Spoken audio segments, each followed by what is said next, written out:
이익적인 측면에서는 최근 못했다라고 하는 반도체도 조금 더 좋아질 것이고 2차 전지도 지금 적자에서 흑자 전환 가능성이 좀 열려 있고 자동차는 조금 흘러내리긴 할 수 있겠지만 실적이 막 무너지는 그림은 아닐 거고 여기에 최근 좋다라고 하는 조선, 방산, 기계 이런 쪽들까지 붙어주게 된다면 실적 흐름들은 좀 더 긍정적이라고 보고 있고요. 또 하나는 미중 갈등이 심해지게 되면은 반사이익을 받을 수 있는 게 뭔가라고 생각을 해보면은 최근 미국 수출에서 가장 크게 증가세를 보이는 게 뭔지 아시나요?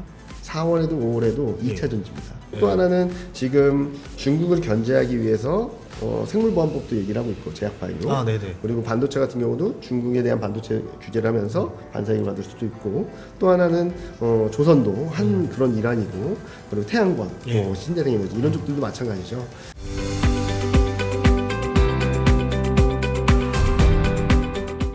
안녕하세요. 자, 이번 시간에 우리 이제 대선 이후에 이제 결과가 나왔잖아요. 그러면은 앞으로 증시가 어떻게 될 것인가 정말 궁금해서 제가 첫 손님으로 이경민 팀장님 모셨습니다. 반갑습니다. 네, 안녕하십니까. 예, 요새 어떻게 지내시나요? 올해 4월부터 뭐 국내외적으로 너무 많은 이슈 이벤트들이 있다 보니까 그러니까 작년 12월부터 그러다 보니까 뭐 정신을 못 차리고 쓰고 있는데요. 그래도 다행히 코스피가 2,700을 넘어 2,750까지 넘는 그림들을 보여주고 있어서 4월 초만 하더라도 이제 올해 시장은 글러먹었다라고 생각을 되게 많이 하셨을 텐데 그쵸, 네. 저희는 계속적으로 괜찮다. 오히려 조정이 하반기 예상됐던 조정이 빨리 들어왔으니까 시장 흐름들은 되게 좋을 거다라는 말씀드렸는데 그런 흐름에 맞춰서 좀 수당하고 있다라고 생각하고 있습니다. 어떻게 뭐 우리를 딱 맞춘 건 아니지만 네. 오늘이 딱 하필 또 딱 결과가 나온 딱 날이에요. 네. 그래서 따끈따끈한 영상이 될 것 같은데 뭐 증시 보니까 바로 2% 넘게 올랐거든요. 네. 오늘은 오른 이유가 그런 거예요? 그러면은 뭐 기대감이? 일단은 오늘 오른 걸 보면 금융주, 지주사 이런 종목들이 굉장히 많이 올랐거든요. 거기다가 닉스까지 많이 올랐는데 이거는 전일 미국 시장 영향 플러스 국내 정책 기대감이 좀 세게 들어왔다라고 보시면 될 것 같아요. 그런 것들로 인해서 시장이 좀 많이 레벨업되고 있는데 다소 조금은 좀 부담스러운 것은 그동안 너무 많이 올랐다는 거죠. 대선 전부터 금융주나 지주사나 이런 정책 관련주들이 워낙 급등을 하다 보니까 이런 부분들은 좀 부담스럽긴 하지만 오늘 시장 흐름을 보면은 이재명 정부의 방향성 아니면은 여기에 수혜주들을 조금 예고편처럼 보여준 것이 아닌가라는 생각을 하고 있습니다. 네. 근데 말씀하신 대로 진짜 요새 느끼는 거 뭐냐면 오른 업종은 너무 많이 올랐고 맞아요. 안 오른 업종은 너무 안 올랐고 네, 이 편차가 너무 심해서 아마 국내 주식 하시는 분들 중에서도 굉장히 어렵죠. 소외감 느끼시는 분들이 많을 거예요. 네. 그래서 제일 궁금한 게 그겁니다. 가는 애만 더 갈 거냐? 이제는 순환매 장세다. 어떻게 보시는지? 뭐 일단은 이 그림을 한번 보시면은 이게 뭐냐면 위에 그림은 탄핵 인용 이후 빨간색 선은 윤석열 전 대통령 탄핵 인용 이후 지난 월요일까지 수익률, 회색은 박근혜 전 대통령 당시 탄핵 인용 이후 대선까지 수익률이에요. 한번 보시면은 이번에 얼마나 많이 올랐는지 아시겠죠? 와. 기계, 조선, 유틸리티, 건설, 상사자본주에는 방산이 들어있습니다. 지주사도 여기 들어있고, 증권, 화장품, 의류, 은행, 운송, 보험, 뭐 굉장히 많은 업종들이 많이 올랐죠.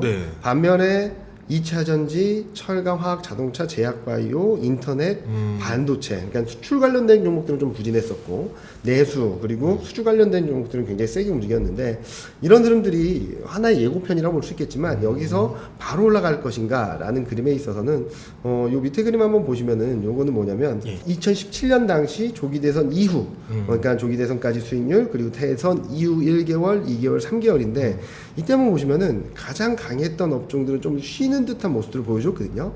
여기서 바로 치고 올라갔던 업종들은 여기 보시면은 IT 가전, IT 하드웨어, 2차 전지.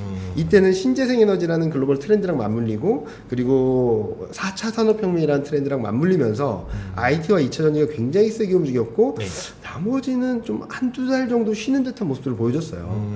그래서 지금도 좋은 그림들은 맞지만 여기서 바로 치고 올라가기보다는 좀 숨고르기 한 이후 다시금 올라가는 그림이 아닐까라는 생각을 하고 있고요.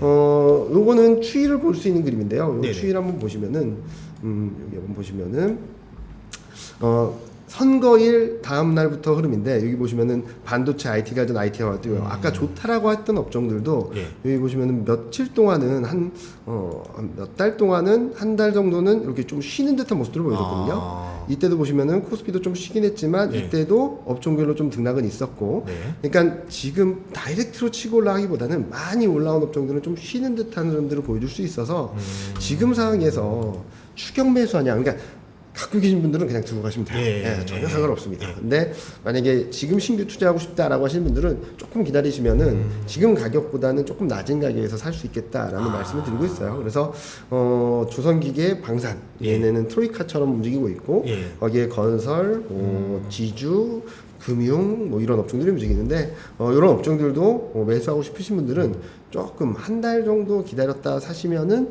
지금보다는 조금 더 싸게 살 수 있지 않을까라고 생각하고 있습니다. 앞으로 길게 봤을 때는 훨씬 더 좋은 그림들이 나올 텐데 지금은 단기적으로 좀 과열 부담이 있다 정도로 생각해 주시면 될 것 같아요. 아까 보여주셨던 데이터 보니까 그 정권별로 막 골고루 오르던 시절도 있었던 것 같고 이게 서로 편차 심한 게 있잖아요. 근데 지금이 좀 더 그런 거예요. 그러니까 약간 매크로적인 환경 자체가 아무래도 좀 트럼프 이슈나 관세 이슈나 이런 것들 때문에 가는 종목에 대한 믿음은 큰데 지금 뭐 철강 화학은 너무 안 좋다라고 하니까 오히려 이런 이슈에도 반응하지 않는.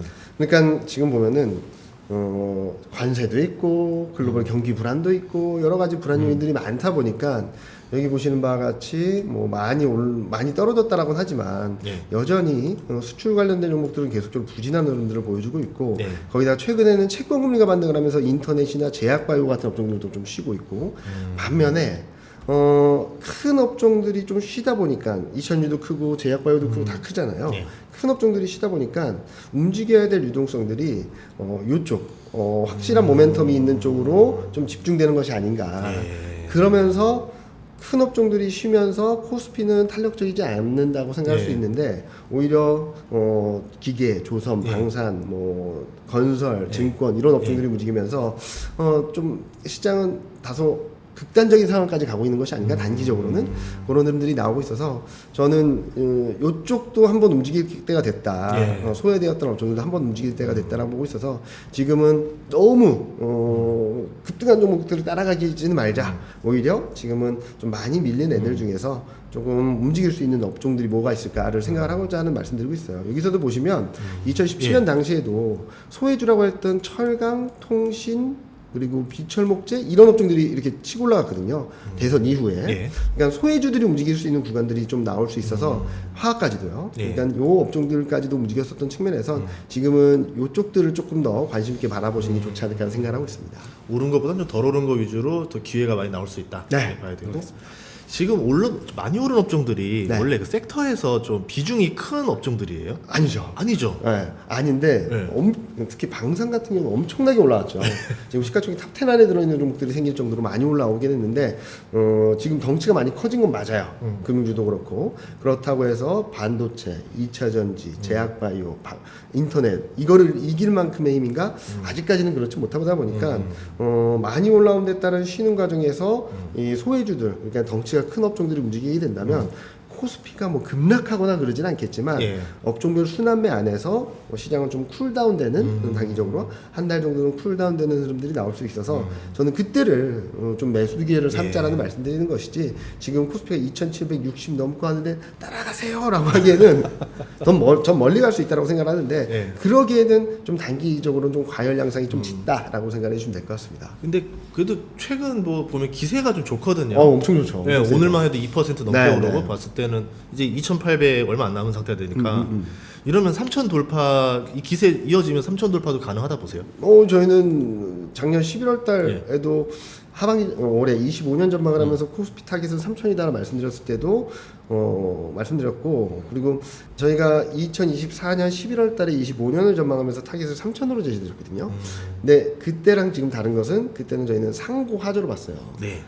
잘하면 상고도 갈 수 있지 않을까 생각을 하긴 하지만 여기 그림 보시는 것처럼 상반기에 한번 크게 충격이 있었죠. 전저점 깨는 그림이 있었기 때문에 좀 저희가 생각했던 경로는 원래 이렇게 올라갔다 좀 쉬었다가 이렇게 올라가고 하반기에 조정이 있을 거라고 봤는데 요 하반기 조정이 좀 앞당겨서 들어오긴 했지만 저희가 말씀드렸던 3천선은 충분히 가능하다라고 말씀드리고 있어요. 그러니까 지금 상황에서 3천 이상 올해 안에는 3천선 내년에는 그 이상으로 좀 열어놓자라는 말씀을 드리고 있는데 그렇게 보는 이유는 이번 2024년 7월 고점에서 올해 4월 저점까지 조정이 큰 중기 조정으로 보고 있어요. 그래서 22년 9월에서 24년 7월까지 요 흐름들이 큰 상승, 큰 하락, 큰 상승이 나올 때가 됐다라고 생각하고 있어서 저희는 지금 상황에서는 시장이 등락은 있다 하더라도 시장의 추세적인 흐름들은 상승 쪽이다라는 말씀드리고 있고요.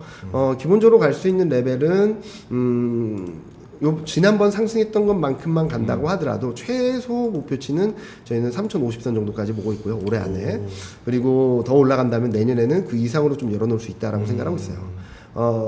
이거는 테크니컬리 본 거고 일단은 저희가 기본적으로 생각하는 것은 실적 전망이 12개월 선행 EPS가 상승하는 구간에서는 추세적인 하락은 없다라고 생각하고 있어요. 물론 이때 좀 내려가다 보니까 조정이 있긴 했지만 추세적인 하락은 없다라고 생각하고 있고 이 흐름들이 지속된다면 왜냐면은 요 흐름들이 지속될 거로 보는 여러 가지 이유 중에 하나는 24년 이익 증가율이 25년 이익 증가율이 한 24% 돼요. 26년 이익 증가율이 한 15% 되고 27년 이익 증가율도 한 9% 됩니다. 그럼 12개월 선행이라고 한다면 등락은 있어도 방향성 위쪽이라는 거거든요. 그래서 저희가 밸류에이션만 본다 하더라도 등락은 있다 하더라도 방향성 자체는 위쪽이다. 등락이 있다 하더라도 위쪽이라 보고 있고 또 하나 생각해 봐야 될 거는 요 최근 많이 보여드리는 그림인데 어제 월요일 종가 기준으로 여기 보시면은 12개월 선행 EPS가 297까지 올라왔습니다. 엄청나게 올라왔죠. 그래서 그냥 297에서 움직이지 않는다라고 가정해도 PR 10배가 한 2,900에서 3,000 정도 돼요. 근데 지금 요 정도 레벨이거든요. 9.4배, 9.3배 정도 수준인데 이게 이익 전망이 저희는 최소한 못해도 315 정도까지는 올라갈 수 있고 이 PER이 9.5배에서 10배 정도만 가도 3,000선까지 충분히 갈 수 있다라는 거죠. 그래서 저희는 11월 달에 말씀드렸던 3,000포인트는 충분히 가능한 여건이 됐다라고 말씀을 드리고 있어요. 저희가 올해 4월 달에 코스피 2,280 갈 때 또 3천 갈 수 있어요 라고 얘기했을 때만 하더라도 많은 분들이 어떻게 가냐 그랬는데 이제는 가시권에 들어오는 듯한 느낌이 들잖아요.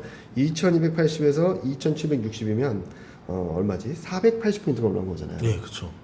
2750에서 480포인트 올라오면은 3200입니다.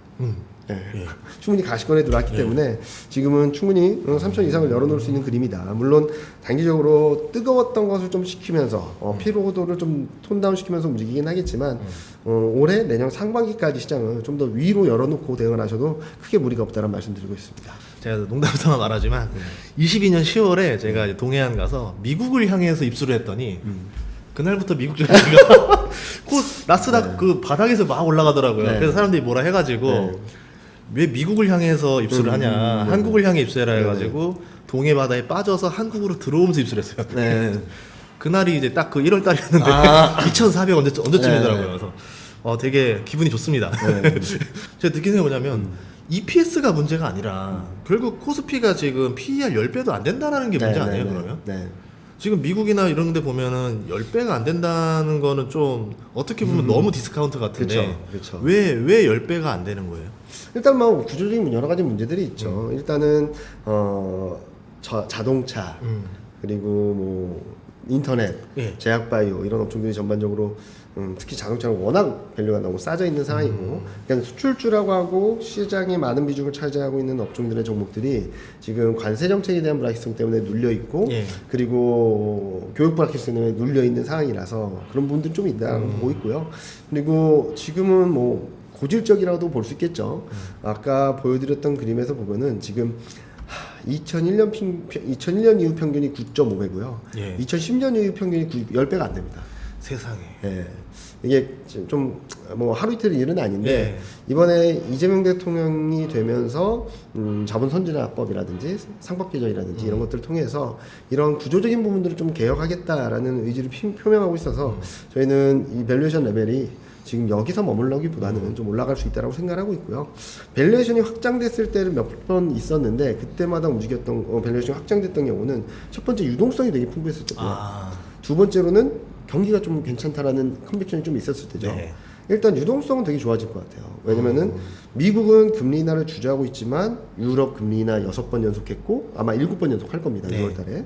중국도 금리 인하 시작했죠. 네. 한국도 금리 인하 했죠. 네. 한국도 하반기 또 할 거고 중국도 또 할 거예요. 이런 식으로 금리 인하를 하는 가운데 또 하나의 동력은 또 재정 정책이 들어오고 있죠. 네. 독일 같은 경우는 뭐 인프라 투자랑 국방비 투자 합치면은 GDP 대비 2%입니다. 이게 얼마나 큰 규모냐면 독일 통일 때 재정 정책을 쏟아부었던 게 GDP 대비 1%였어요. 그때보다 2배가 많은 거죠. 그리고 중국도 지금 이구한신 금액을 3천억 위안으로 늘리면서 GDP 대비 규모를 본다면 금융위기 수준까지 가고 있고, 한국 같은 경우도 추경을 하반기 또 추경을 한다고 하는데 30조 이상이 될 수 있다는 얘기가 나오고 있죠. 예. 그래서 금리 인하와 재정 드라이브가 같이 걸리는 구간이라서 저희는 유동성 환경이 좀 더 풍부해지고 이게 시간을 두고 경기 회복으로 이어지게 된다면 밸류에이션은 10배 이상으로도 갈 수 있겠다. 여기에 상법 개정에 대한 이슈들이 좀 들어가게 돼서 그동안 고질적이었던 한국 증시 디스카운트 요인들이 좀 완화되게 된다면 저는 밸류에이션 확장을 한번 기대해봐도 좋지 않을까라는 예상을 하고 있습니다. 한 PER 15배까지도 가능할까요?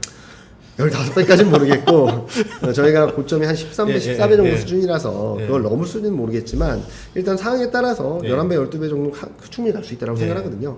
왜냐면은 11배만 가도 EPS 올라오는 거 내년까지 열어놓고 본다면 여기까지도 갈 수 있고 여기까지도 갈 수 있어요. 그리고 12배, 13배 뭐 그렇게 한다면 더 올라갈 수 있겠죠. 이런 상승 여력이 윗단이 열린다는 측면에서 저는 뭐 3,000포인트가 끝이야, 3,200이 끝이야 라기보다는 밸류에이션이 어디까지 정상화될지를 좀 봐야 되기 때문에, 그리고 이익 전망이 얼만큼 올라올 수 있을지 좀 더 봐야 되기 때문에 상단을 좀 더 열어놓고 대응하셔도 크게 무리가 없다라고 생각하고 있습니다. 왜냐면 제가 그때 이제 한창 그 입수했을 때 들었던 그 큰 글씨가 있었는데 코스피 5,000 이랬었다. 하려면 PER 한 17배 정도 나오겠더라고요. 근데 다들 PER만 생각을 하시는데 지금 보시면은 지금 EPS가 297이라서 10배만 가도 3,000이거든요. 그렇죠. 네. 3,000이 그러니까 좋죠. 무슨 말씀을 드리냐면 PER이 11배, 12배를 가냐도 중요하지만 실적이 얼만큼 탄탄하게 올라가느냐가 더 중요하다고 생각하고 있어요. 그래서 그 흐름들을 보게 된다면 이익적인 측면에서는 최근 못했다라고 하는 반도체도 조금 더 좋아질 것이고 2차 전지도 지금 적자에서 흑자 전환 가능성은 좀 열려 있고, 자동차는 조금 흘러내리긴 할 수 있겠지만 실적이 막 무너지는 그림은 아닐 거고, 여기에 최근 좋다라고 하는 조선, 방산, 기계 이런 쪽들까지 붙어주게 된다면 실적 흐름들은 좀 더 긍정적이라고 보고 있고요. 이미 25년 순이익 증가율은 25.1, 26년은 14.6, 27년까지 9.3이거든요. 모멘텀은 약간 슬로해지긴 하지만 모멘텀, 이익이 증가세를 계속적으로 이어간다는 측면들은 이 또한 코스피 상단을 또 열어줄 수 있는 부분이라서 이익 증가와 EPS, PER 그런 것들이 얼만큼 정상화되는지가 아마 올해 내년 코스피 상단을 결정하는 변수가 되지 않을까 하는 생각을 하고 있습니다. 그러면 지금 뭐 아까 편차가 좀 있었잖아요. 업종별로. 그러면 3,000 넘어가려면 지금 조금 부진한 업종들 중에서 뭐가 딱 나와줘야 되는데, 그쵸?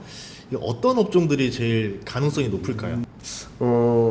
어떤 것들이 부상할까에 대해서 되게 고민을 많이 하고 있는데, 일단은 저희가 25년 하반기 전망을 하면서 고민을 하는 것은 좋은 것들은 계속 좋겠죠. 근데 2017년에도 케이스가 있었는데 그때 보면은 2017년 케이스를 한번 보여드리면은 계속 올라간 업종들, 굉장히 오랜 기간 동안 장기 상승 추세를 그렸던 업종들이 요 업종들이에요.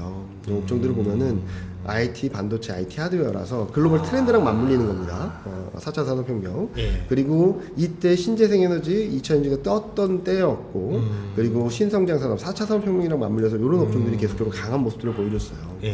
반면에 전통 내수주라고 하는 업종들은 여기 보시면은 그 전에는 그래도 잘 버텨줬다라고 했던 업종들이 이렇게 좀 밀려나는 모습들을 보여줬고 그동안에도 좀 부진했던 것들이 좀 반등을 했다가 다시금 흘러내리는 모습들이 있었거든요. 그러니까 지금 정책, 국내 정책으로 어느 정도 메이크업 할 수 있는 그림들, 올라올 수 있는 여력은 충분히 열릴 수 있다라고 보고 있는데 이걸 뛰어넘는 모멘텀이 있을까라는 부분들은 또 한 번 대외 변수에서 찾아야 된다라고 생각하고 있어요. 그런 것들을 감안해서 본다면 지금 잘 가고 있는 업종들 중에서는 일단은 조선방산기계는 좀 쉬더라도 다시 갈 수 있다고 보고 있고 그리고 화장품, 음식료 그리고 엔터 쪽들을 좀 보시면 좋을 것 같다는 생각을 하고 있어요. 화장품, 음식료는 내수주의 성격도 있지만 최근 들어는 수출주 성격도 굉장히 나서 여기다가 중국과의 관계 개선이 되게 된다면 좀 더 다른 모멘텀, 추가적인 모멘텀이 있을 거고 엔터도 마찬가지로 글로벌 K-팝인데 이제 중국까지 열리게 된다면 좀 더 좋은 그림들이 나올 수 있어서 중국 개방 이번에 이재명 대통령이 수락 연설을 하면서 얘기했던 것도 북한과의 관계 개선 그리고 중국과의 관계 개선 이런 것들도 얘기를 했던 부분들이라서 이런 것들에 대한 포인트를 좀 맞춰보자. 그러니까 대내 변수 플러스 대외 변수까지 좋아질 수 있는 애들을 좀 집중을 하자는 말씀드리고 있고 이제 앞으로 지금 못했지만 앞으로 좋아질 게 뭔가라고 생각하면 일단은 악재란 악재는 다 반영된 걸 생각해봐야 될 것 같아요. 삼성전자 말하는 거예요? 그게 맞는 게 아니죠. 일단은 트럼프 관세 정책에 충격을 많이 받았던 애들 너무 많죠. 철강, 화학, 반도체, 자동차, 2차 전지 뭐 다 그렇죠. 그리고 또 하나는 미국 이외의 지역들의 경기, 그러니까 미국 경기가 둔화될 수밖에 없는데 중국이나 유럽 경기가 올라와 줬을 때 조금은 플러스가 될 수 있는 업종들. 최근 반도체 수출 엄청 좋잖아요. 그렇죠. 아세안 중국 쪽에서 수출이 굉장히 잘 나오고 있습니다. 그리고 2차 전지 같은 경우는 전기차 판매의 80%가 중국, 유럽이에요. 15%가 미국입니다. 미국이 좀 쉰다 하더라도 80%의 쪽이 좀 올라와 주게 된다면 좀 다른 스토리가 만들어질 수도 있을 것 같고 이런 식으로 생각을 해보고 또 하나는 미중 갈등이 심해지게 되면은 반사이익을 받을 수 있는 게 뭔가라고 생각을 해보면은 최근 미국 수출에서 가장 크게 증가세를 보이는 게 뭔지 아시나요? 4월에도 5월에도 2차 전지입니다. 오. 네. 그럼 데이터는 좋아지는데 주가만 안 오르는 거네요. 네. 그런 그림이 나타나고 있고 또 하나는 지금 중국을 견제하기 위해서 생물보안법도 얘기를 하고 있고 제약바이오 그리고 반도체 같은 경우도 중국에 대한 반도체 규제를 하면서 반사이익을 받을 수도 있고 또 하나는 조선도 한 그런 일환이고 그리고 태양광, 신재생 에너지 이런 쪽들도 마찬가지죠. 이렇게 봤을 때 이런 여러 가지 악재들을 선반영한 것들 그리고 반사이익 볼 수 있는 것들을 교집합을 하다 보면 반도체하고 2차 전지가 좀 계속적으로 피킹이 되긴 해요. 근데 물론 2차 전지는 아직까지 5월 달에 데이터가 좋긴 했는데 CATL 상장과 유상증자 이슈 때문에 저점을 깨고 내려가 버렸죠. 그래서 좀 힘든 구간 조금 더 거치고 있지만 저는 크게 움직이지 않을 거라고 생각하고 있고 여기 보시면 좀 명확하게 보여드릴 것 같아요. 반도체, 자동차, 인터넷, 제약바이오 이런 애들은 보통 2차 전지를 볼 수 있겠죠. 비추얼업체 디스플레이 화학 업종들이 어떤 업종들이냐면 소외주 7월 11일 고점 이후 소외 받고 있고 또 하나는 실적 대비 저평가된 업종들인데 이 중에서 좀 주목해서 봐야 될 것은 반도체 실적 올라가고 있고 인터넷, 제약바이오 턴하고 있고요. IT 가전 턴하고 있고 철강 턴하고 있고 비추얼업체 올라가고 이렇게 올라가는 그림들이 나오고 있잖아요. 그래서 이쪽들을 보자. 대표적으로는 지금 봐야 될 건 반도체, 인터넷, 제약바이오 2차 정지 정도가 되지 않을까라는 생각을 하고 있어요. 물론 수급적인 측면에서는 아직까지는 컨빅션을 주고 있지 않고 있고 여전히 기계, 조선, 방산, 내수주로 움직이고 있지만 실적 대비 저평가, 소외주라는 측면에서 워낙 강했던 업종들이 좀 쉴 때는 이렇게 저평가 받았던 업종들이 움직이지 않을까라는 생각을 하고 있으니까 이런 것들을 좀 보시면 좋겠다는 말씀드리고 있고요. 하나씩 말씀드리면은 전자 같은 경우는 오늘도 이렇게 육자를 보지 못하고 있는데 저는 일단은 여기까지는 갈 수 있다라고 보고 있고 왜냐면 이게 200일선이 내려오고 있어서 좀 쉬고 있는데 좀 여기만 등락을 보이게 된다면 65,000원, 67,000원까지는 열려있다고 생각하고 있어요. 그리고 닉스 같은 경우는 지금 오늘 오랜만에 22만원을 돌파 시도하고 있습니다. 22만원 돌파, 전고점을 돌파 시도하고 있는데 여기서 등락이 있다 하더라도 뭐 24만원 보러 가겠죠. 저번 주에 20만원 깨지지 않았었어요? 네, 살짝 깼었죠. 그러니까 지금 뭐 못 오르는 업종들이 너무 많아라고 하는데 알게 모르게 좀 움직임직하고 있습니다. 그리고 자동차 같은 경우도 여기서 전저점 수준에서 반등을 하고 또 쉬었다가 또 반등 시도를 하고 있는데 등락을 좀 여기서 보여줄 수는 있겠지만 왜 200일 이동평선 떨어지고 있어서 칠 수 있겠지만 요걸 뚫게 된다면 2000선까지 올라갈 수 있는 그림이 나올 수 있다고 보고 있어요. 그리고 여기 보시면 PBER이 4배예요. PBR이 0.43배입니다. 그리고 재밌는 거는 현차는 지금 배당 수익 시가 배당률이 6점 몇 프로고요. 기아는 7점 몇 프로입니다. 아니, 자동차는 왜 이러는 거예요? 그러니까 뭐 스텔란티스나 이런 데 봐도 비슷하더라고요. 보시면은 일단은 자동차 수요, 전기차 수요에 대한 퀘스천마크가 계속적으로 던져지고 있고 관세 정책에서 타겟을 받은 게 철강, 알루미늄 자동차잖아요. 그래서 실적에 대한 불확실성이 아직까지는 너무 커요. 실적에 대한 컨빅션이 없다 보니까 좀 치고 올라가는 힘이 좀 약한 거죠. 실적은 고점을 찍었고 내려간다라는 컨셉이 있어서 지금 이 그림보다 좀 나아지는 그림이 나와야지 좀 밸류에이션 정상화 측면에서 움직임이 나올 수 있다고 생각하고 있어요. 그리고 뭐 하나 보여드릴게요. 인터넷 같은 경우도 여기 저점을 찍고 저점을 찍고 반등을 하고 있어서 쉰다고 하더라도 다시 이렇게 올라가는 그림이 나올 수 있다고 보고 있고요. 그리고 제약바이오 같은 경우도 지금 저점 수준에서 계속적으로 움직이고 있죠. 여기 저점, 여기 저점, 여기 저점. 그래서 등락은 있겠지만 반등을 하게 된다면 올라가는 그림이다라고 보고 있습니다. 그리고 마지막으로 2차전지 같은 경우는 이게 깼어요. 그러니까 이게 뭐냐면 이때 이걸 지켰어야 되는데 5월달에 이게 깨버렸거든요. 이때 무슨 이슈가 있었냐면 CATL 상장과 유상증자 대표 기업들의 유상증자로 인해서 굉장히 안 좋다라고 하는데 한번 생각을 해보시면은 건설주 얼마 전만 하더라도 건설주 망한다 그랬습니다. 조선주도 망한다 그랬어요. 그때 샀으면 되게 돈 벌었죠. 한 5배, 4배 이렇게 났겠죠. 지금 망한다는 기업들을 조금 다시 돌아보는 게 좋지 않을까 하는 생각을 하고 있고 선행 PR이 0.9배예요. 이때 수준까지 내려왔습니다.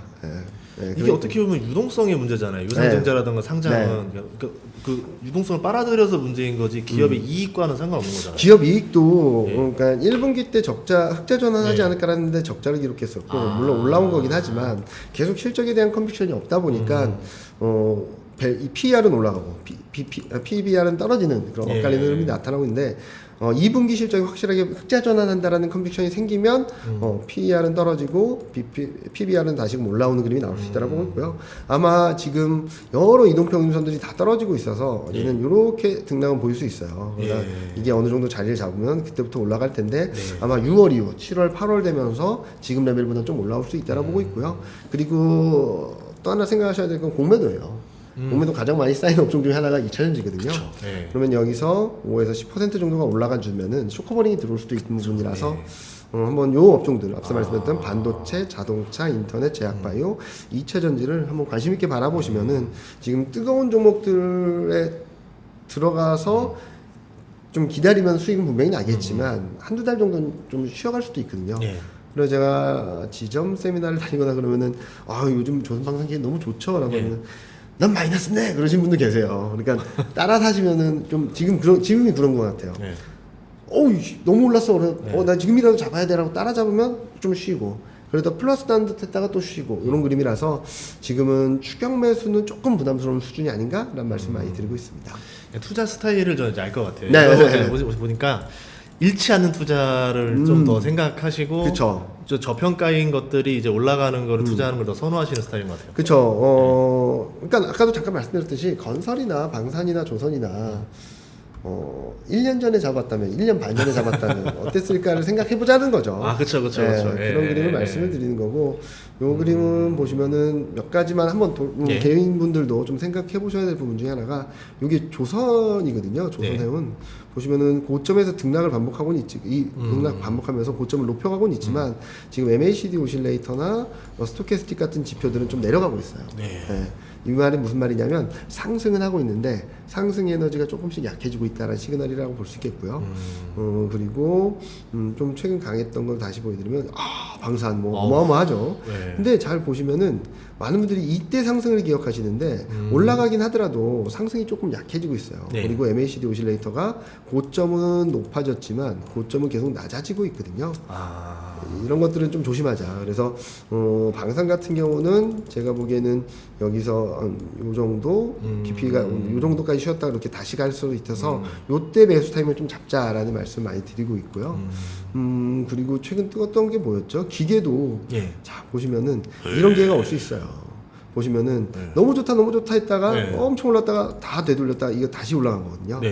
여기까지 가지 않는다 하더라도 조선 방산도 이 정도 수준까지 내려올 수 있는 구간으로 들어갈 수 있어서 좀 쉬었다 가는 그림이 맞지 않을까라는 생각을 하고 있습니다. 그리고 건설은 작년 말만 하더라도 망한다 했습니다. 그쵸, 근데 지금은 여기까지 왔어요. 이럴 때 좀 잡는 게 맞지 않을까 많이 말씀드리고 있어서 지금 많이 올라온 것들도 아마 이 건설을 사셔도 쭉 올라갔다가 좀 쉬었다가 다시 올라가긴 할 거예요. 근데 이 구간을 좀 견디기보다는 이 구간에서는 좀 낙폭과대나 아직까지 소외받았던 정도로 사는 게 맞지 않을까 생각을 합니다. 그러면 이제 뭐 한국 주식에서 이제 제일 궁금한 거는 이제 하반기에 어떤 정책들이 좀 나올 수 있느냐, 좀 이제 좀 진짜 딱 이거는 나올만하다. 왜냐하면 그것들에 따라서 또 주도주가 바뀔 수 있잖아요. 그쵸. 대표적으로 뭐 이제 기후 에너지부 이런 게 신설된다. 이러니까 뭐 그러면 좀 신재생 쪽이 좋아지는 거 아니냐 이런 것처럼 좀 어떤 것들도 보시는지 궁금합니다. 일단은 정책들을 말씀드리기 전에 큰 흐름들을 말씀을 드릴게요. 일단은 자 보시면은 얼마 전에 5월 1일 날 13조 8천억에 추경을 했습니다. 그리고 그 다음 스텝으로 뭘 했냐? 그 다음 스텝으로는 금리 인하를 했어요. 금리 인하를 했고 경기 부양을 좀 노력하고 있죠. 자 그리고 하반기에도 한 번에서 두 번은 또 할 거라고 합니다.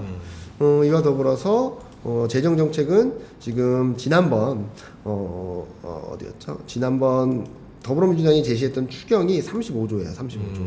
35조를 어디다 투입하냐? 20조 이상이 민생 회복이에요. 자, 여러분들 생각하셔야 될 것 중에 하나가 민생 회복에 20조를 쏟아보면 어디가 좋아질까 좀 고민되잖아요. 근데 국민의힘 쪽은 민간을 통해서 기업을 통해서 살리겠다는 거였고 지금 더불어민주당은 명확합니다. 소비 쿠폰이에요. 그러니까 B2B냐 B2C냐. 소비 쿠폰, 생생 소비 캐시백 지원 이쪽 그러니까 타겟팅을 해서 소비 바우처 사람한테 준다는 얘기잖아요. 네, 사람한테 주는데 이게 대형 유통업체로 이어질 수 있을지에 대해서는 아직까지 미지수입니다. 그래서 아까도 잠깐 말씀드렸던 여러 가지 국내 소비주들 중에서 유통주를 조금 말씀 안 드렸던 그런 이유가 있고 경제성장 쪽에서는 AI, 반도체, 알리백, 기후대응 이쪽이에요. 그래서 반도체, AI 관련된 산업들 그리고 알리백, 신재생에너지 그리고 여기에 플러스 알파 2차전지도 좀 들어갈 수 있겠죠. 이런 것들이 좀 맞물릴 수 있어서 정책적으로 좀 드라이브가 걸릴 수 있다고 보고 있고요. 또 하나는 이거는 이번 정부가 추진하는 건 아니고 5월 21일 날 나왔던 건데요. 이게 산업기재부에서 발표한 건데 통상 리스크에 대응하기 위해서 28조를 지원한다는 얘기가 있었어요. 보면 여기도 반도체, 인프라, AI, GPU 개발, 자율주행, 실증, 석유화학, 2차전지, 조선 쪽이에요.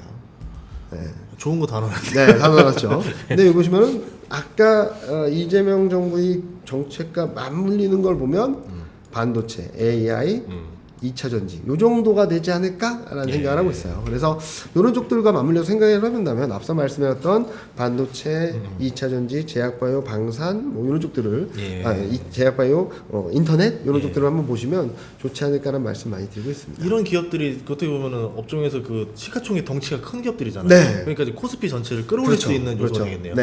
그래서 근데 워낙 많은 업종들이 이렇게 반도체나 2차전지나 얘네보다 작은 업종이긴 했지만 워낙 많은 업종들이 많이 급등을 했잖아요. 따져본다면 한 10개가 넘을 거예요. 얘네들이 전방적으로 쉰다면 대형 업종들이 움직여서 시장을 움직이긴 하겠지만 지수가 탄력적으로 움직일 수 있을지는 좀 봐야 될 것 같고 그래서 6월달은 좀 쉴 것 같아요. 서로 왔다 갔다 하면서 그러다가 이제 7월 8월 지나가면서 이제 정책도 본격화되고 그리고 7월 중에 한미 무역 협상이 되면은 아까 말씀드렸던 수출에 대한 불확실성이 컸던 업종들도 좀 움직일 수 있겠고 예. 자동차도 한숨 돌릴 수 있겠고 이런 그림들이 나오면서 저는 좀 더 좋은 그림들이 6월 달엔 조금 짧으면 2주 길면 한 달 정도 쉴 수 있다 하더라도 7월 8월 달엔 또 한 번의 큰 그림들이 나올 수 있지 않을까 하는 생각을 하고 있으니까 6월 달 좀 흔들릴 때 좀 잘 모아가시려면은 충분히 수익을 낼 수 있겠다는 말씀드리고 있습니다. 알겠습니다. 그러면 올해 하반기 투자 전략 어떻게 봐야 될까요? 하반기는 지금까지 좋았던 쪽들은 옥석 가리기. 그리고 지금까지 소외되었던 업종들은 좀 모아가자 정도로 생각하고 있어요. 너무 많이 오르는 업종들을 수익률적인 측면에서 제가 생각하기에는 소외 업종들, 소외주들이 좀 올라오는 힘이 좀 셀 것 같아요. 그러니까 수익률만 놓고 본다면 이런 거죠. 100원짜리가 200원 갔는데 200원짜리가 400원 가긴 어렵잖아요. 얘는 한 100원에서 200원 올라오는 애들은 한 230원, 240원까지 올라갈 수 있겠고 200원짜리가 100원 떨어진 애들이 150원 정도까지 올라올 수 있겠다라고 볼 수 있는 거죠. 수익률적인 측면에서 보면은 지금까지 잘 갔던 애들도 잘 가긴 하겠지만 수익률적인 측면에서는 이쪽이 좀 더 소외주들이 좀 움직일 수 있다고 보고 있어서 저는 조선기기 방산을 잘 투자하신 분들은 어느 정도 비중은 남겨놓으신다 하더라도 조금은 최근 많이 급등했으니까 일부 차익 실현을 하셔서 반도체, 2차전지, 제약바이오, 인터넷, 자동차 이런 쪽들에 조금씩 모아가시면 하반기에는 좀 더 이쪽에서 수익률이 좀 나오고 얘도 쉰다고 하더라도 쉬었다가 다시 가면서 플러스 알파 수익률이 나오고 그러면서 좀 포트폴리오가 좀 더 안정성을 보여주지 않을까라는 예상을 하고 있습니다. 그래서 포트폴리오 교체가 필요한 시기가 됐다 이렇게 정리해 볼 수 있겠네요. 네, 작년도 생각을 해보시면 작년 상반기에 제일 뜨거웠던 업종이 뭔지 아시나요?